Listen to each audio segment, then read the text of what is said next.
नमस्कार दोस्तों आज का ये प्रश्न है कि अगर हमसे कोई बहुत गंभीर गलती हो गई है तो उस गलती के लिए स्वयं को खुद को क्षमा कैसे करें। अक्सर देखा जाता है दोस्तों कि अपने खुद की गलती के वजह से लोग गलत डिसीजन ले लेते हैं। लोग सोचते हैं कि मैं तो किसी लायक नहीं हूँ, मैं बहुत गलतियाँ करता हूँ, तो मुझे जीने का अधिकार नहीं है, और निराश हो जाते हैं अपने जीवन में। तो दोस्तों निराश होने की आवश्यकता नहीं है, आज मैं उसका उत्तर आपको दूंगा। तो दोस्तों पहले मेरे चैनल को सब्सक्राइब कर ले और वीडियो को अगर अच्छी लगे तो ज़रूर लाइक करिएगा। तो दोस्तों आइए अपने पॉइंट पे। दोस्तों पहली बात तो आप ये जानिए कि आप अपने खुद के सर्वप्रथम साधन हैं। आप खुद की हेल्प सबसे पहले करते हैं खुद की। अगर आप खुद की हेल्प नहीं करेंगे तो बाकी लोग भी आपकी हेल्प नहीं कर पाएंगे। अगर आप अपने साधन, अपने माइंड, अपने बॉडी से अगर आप खुद की हेल्प नहीं करेंगे तो कोई भी आपकी हेल्प नहीं कर पाएगा। बोलते हैं ना, God help those who help themselves. जो खुद की हेल्प नहीं, मदद नहीं करता, भगवान भी उसकी मदद नहीं करते, क्योंकि आप स्वयं के एकमात्र तारक हैं। जो एग्जाम्पल मैं आपको दूं, जैसे कि आपके पास मान लीजिए एक कार है, सिर्फ एकमात्र कार है जो कि ख़राब हो चुकी है, बंद पड़ चुकी है, तो भी आप उस कार को इस्तेमाल करेंगे। हो सकता है कि आप उस कार को थोड़ी गालियाँ दे कि यार तू तो हमेशा ख़राब हो जाता है, कार चलती नहीं है, बहुत पेट्रोल खाती है, बहुत डीजल खाती है। आप गालियाँ दे सकते हैं, उसका अधिकार है आपके पास, लेकिन आप ये नहीं कह सकते कि मैं इस कार को ही मटिया मेल कर दूंगा, ख़त्म कर दूंगा, तोड़ दूंगा, फोड़ दूंगा, इसको स्क्रैप कर दूंगा। You can not do that. आप ये नहीं कर सकते क्योंकि आपके पास दूसरा कुछ ऑप्शन ही नहीं है। अगर आप करते हो तो ये आपकी निजी मूर्खता होगी, है क्या नहीं। यहाँ तक भगवान गीता के 6 अध्याय के 5वें श्लोक में कहते भी हैं कि हे अर्जुन, अपने मन से अपना उद्धार करो, ये ना कि अपने मन से अपना ही पतन कर डालो। ऐसा नहीं करना है। आप एक पहल तो करो, कोशिश तो करो। गलतियां हुई हैं तो हुई हैं, तो क्या हो गया। आप एक पहल करो, भगवान आपकी सहायता करेंगे। हाँ, जैसे कि मान लीजिए कि आपका एक फैक्ट्री है, उस फैक्ट्री में एक मजदूर काम करता है, उससे कोई गलतियां हो गई, उसने कोई गलती कर दी, तो आपने उसकी गलती के लिए उसको इतना मारा कि उसके हाथ पैर टूट गए। तो बताइए, अगर आपने उसको इतना मार दिया, उसके हाथ पैर टूट गए, तो बताइए क्या वो काम कर पाएगा। अगर वो काम नहीं कर पाएगा तो फिर अगले दिन काम किससे करना पड़ेगा।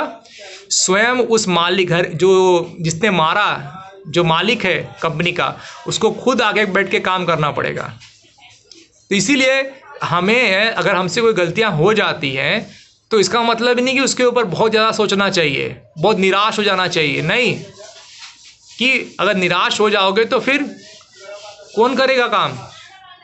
आपको निराश ना होके आपको अपने आप को सुधारने का जिम्मा लेना चाहिए। आपको पहल करनी चाहिए अपने खुद को सुधारने का। अगर आप खुद पहल करोगे तो भगवान भी आपकी सहायता करेंगे। देखिए, हम अगर कोई गलती करते हैं तो उस गलती में से कोई अच्छी चीज़, उस गलती से में भी भगवान कोई मार्ग निकाल लेते हैं हमारी भलाई के लिए। जैसे कि श्रीमद् भागवतम में अक्षय पात्र की कथा आती है, जहाँ पे दुर्वासा मुनि पांडवों से, द्रौपदी से कहते हैं कि मुझे भोजन करना है, ठीक है। लेकिन द्रौपदी ने अक्षय पात्र को मांझ कर रख दिया साइड में, अब वो दोबारा भोजन नहीं देगा। लेकिन कहते हैं ना, साधारणतः घरों में क्या होता है कि लोग भोजन करने के उपरांत जो है बर्तनों को मांझ के एक जगह पर रख देते हैं। हाँ, कौन से बर्तनें होती हैं, एल्युमिनियम और स्टील की बर्तनें इस्तेमाल तो करते हैं हम लोग आजकल। अगर मान लीजिए अगर कोई सोना चांदी का बर्तन हो तो उसको बहुत अच्छी तरह से मांजेंगे, लेकिन कोई असाधारण बर्तन हो जैसे कि अक्षय पात्र, उसको मांजना कितने गंभीरता से मांजेंगे आप उसको। लेकिन बताओ, इतनी बड़ी गलती, उसको भी ढंग से नहीं मांजा द्रौपदी ने। ढंग से नहीं मांजने की वजह से उसमें एक चावल का कण रह गया था। लेकिन भगवान ने उस गलती का भी सही उपयोग किया, भगवान ने उस द्रौपदी की गलती में से भी वो उनकी रक्षा की। कैसे रक्षा की? उस जो बर्तन था अक्षयपात्र, जो ढंग से उसने द्रौपदी ने मांजा नहीं था, उसमें एक कण था, उस कण को खा के भगवान ने सारे ब्राह्मणों, दुर्वासा ऋषि और दुर्वासा ऋषि के 10,000 शिष्यों का पेट भर दिया। सोचिए, गलती में से भी भगवान ने मार्ग निकाल लिया और इससे पांडवों की रक्षा हुई। दोस्तों, उसी प्रकार अगर हमारे जीवन में भी कोई समस्या होती है तो हमें भगवान पे विश्वास करना चाहिए, हमें सकारात्मक बने रहना चाहिए, आशावान बने रहना चाहिए, बी पॉजिटिव, बी ऑप्टिमिस्टिक, निराश नहीं होना चाहिए और आशा नहीं छोड़ देनी चाहिए जीवन की।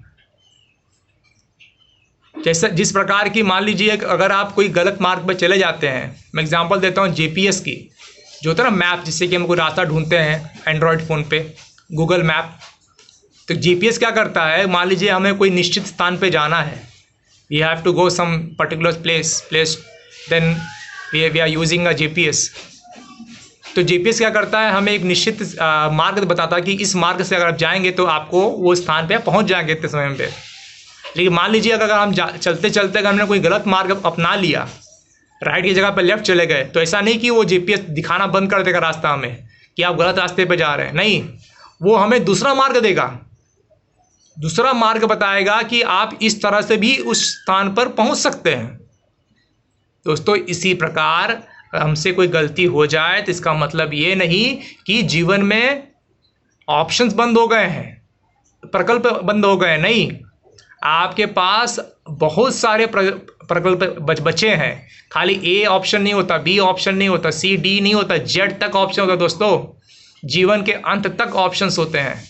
तो हमेशा सकारात्मक बने रहिए, गलतियां ना करने की कोशिश करिए, गलतियां हो जाए तो ज़्यादा निराशावाद न मत होइए और सकारात्मक बने रहिए, भगवान पे विश्वास करिए। कोई गलती हो जाए तो भगवान से आप मतलब उनसे बोल सकते हैं कि प्रभु हमें हमारी सहायता करें, भगवान आपकी सहायता करेंगे। लेकिन सबसे प्रथम आप स्वयं की सहायता करें। जब आप स्वयं की सहायता करेंगे, क्योंकि आप एकमात्र साधन हैं, एकमात्र साधन आप स्वयं के हैं। अगर आप स्वयं की सहायता करेंगे तो भगवान और बाकी लोग भी, भगवान कहीं ना कहीं सहायता भेज देंगे हमारे जीवन में हमें मदद करने के लिए। होप मैंने आपके क्वेश्चंस के आंसर्स दिए।